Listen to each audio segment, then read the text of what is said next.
I made my cheating wife popular in our town after she betrayed me. Betrayal Reddit Story.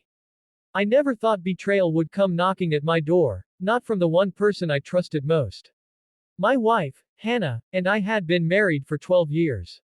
We lived in a small town where everyone knew everyone, where reputations lasted for decades, and secrets had a funny way of eventually crawling into the daylight.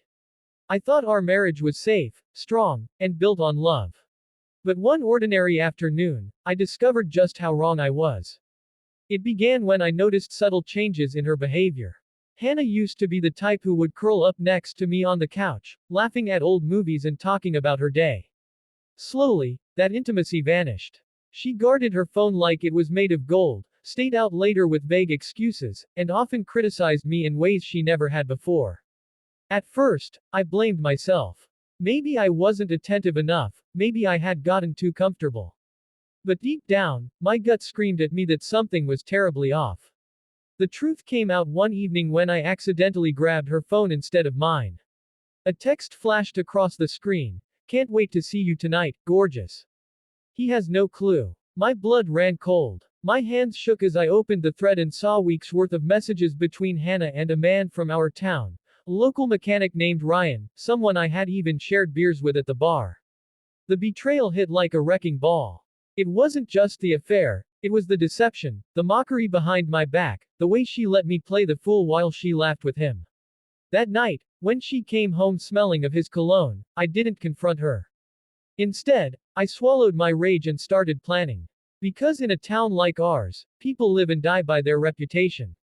If Hannah wanted to make me a joke, I was going to make sure she became the punchline. Over the next few weeks, I quietly gathered evidence. Screenshots of their texts, photos of her car parked outside his place, even a recording of one of their phone calls. Each piece of proof was a dagger to my heart, but I knew I'd need it. Because I wasn't going to scream or beg, I was going to expose her in a way she'd never forget. Then came the town's annual summer festival, the one event everyone attended. Families, neighbors, business owners, it was the heartbeat of our little community. I volunteered to help set up the stage for the local talent show, and that's where I executed my plan. Instead of the usual slideshow of kids' art and local business ads, I slipped in my own presentation. When the lights dimmed and the screen lit up, everyone expected the usual cheerful images.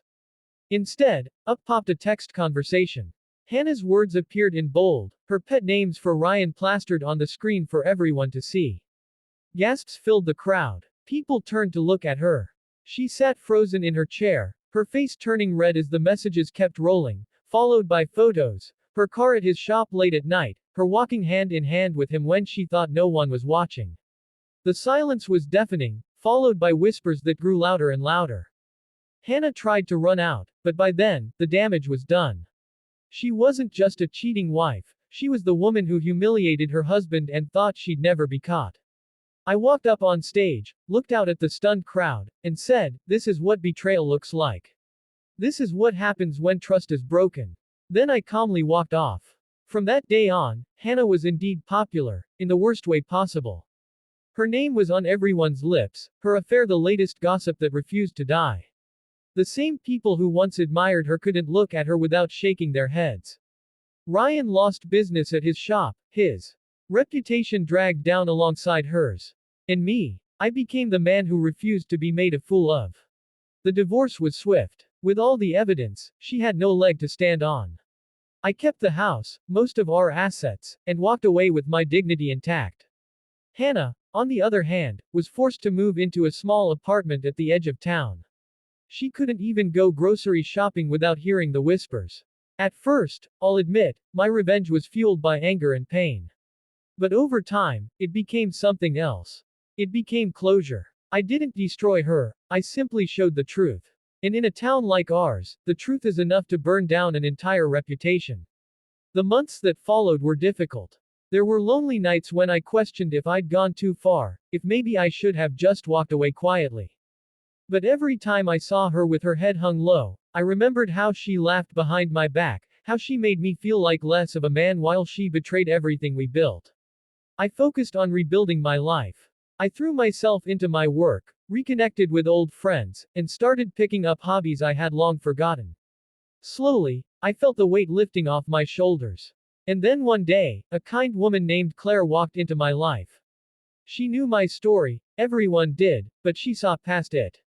She saw me. With her, I learned that betrayal doesn't have to harden you, sometimes, it opens the door to something real, something better. As for Hannah, she became a cautionary tale. She thought she was clever, thought she was untouchable, thought she was winning. But in the end, she taught the entire town a lesson about betrayal, and I didn't even have to lift a finger beyond showing the truth. If there's one thing I've learned, it's this: betrayal can break you, or it can remake you. I chose to let it remake me. And in doing so, I found strength I never knew I had. Hannah thought she'd destroyed me, but instead, she gave me the greatest gift: a new beginning. Because sometimes the sweetest revenge isn't just making them popular for all the wrong reasons. It's showing the world that you came out stronger, freer, and happier than they could ever imagine.